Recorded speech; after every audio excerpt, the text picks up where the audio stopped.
தோழி சுகுமாரி எழுச்சி விஷயம் பேசுகிறேன்.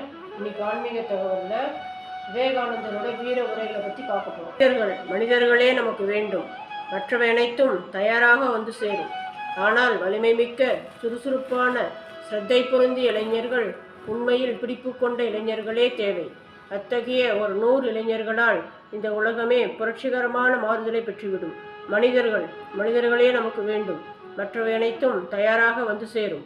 ஆனால் வலிமை மிக்க சுறுசுறுப்பான ஸ்ரத்தை பொருந்திய இளைஞர்கள், உண்மையில் பிடிப்பு கொண்ட இளைஞர்களே தேவை. அத்தகைய ஒரு 100 இளைஞர்களால் இந்த உலகமே புரட்சிகரமான மாறுதலை பெற்றுவிடும். கற்பு நிலையிலிருந்து வழுவதுதான் ஒரு நாட்டின் அழிவிற்கு முதல் அறிகுறி என்பதை வரலாற்றில் நீ பார்க்கவில்லையா? கற்பு தவறுதல் என்ற கேடு சமுதாயத்தில் நுழையும் பொழுது அந்த இனத்திற்கு முடிவு காலம் நெருங்குகிறது, தெளிவாகிவிடுகிறது. கற்பு நிலையிலிருந்து வழுவதுதான் ஒரு நாட்டின் அழிவிற்கு முதல் அறிகுறி என்பதை வரலாற்றில் நீ பார்க்கவில்லையா? கற்பு தவறுதல் என்ற கேடு சமுதாயத்தில் நுழையும் பொழுது அந்த இனத்திற்கு முடிவு காலம் நெருங்குவது தெளிவாகி விடுகிறது. அதனுடைய வீர உரைகளை நீங்கள் குழந்தைகளுக்கு சொல்லிக் கொடுத்தீங்கன்னா குழந்தை நல்ல ஒழுக்கமுள்ள குழந்தையாகவும் தன்னம்பிக்கை உள்ள குழந்தையாகவும் நல்லா வளரும். அந்த நம்மளுடைய வரக்கூடிய சமுதாயமும் நல்ல சமுதாயமாக திருந்தோம்.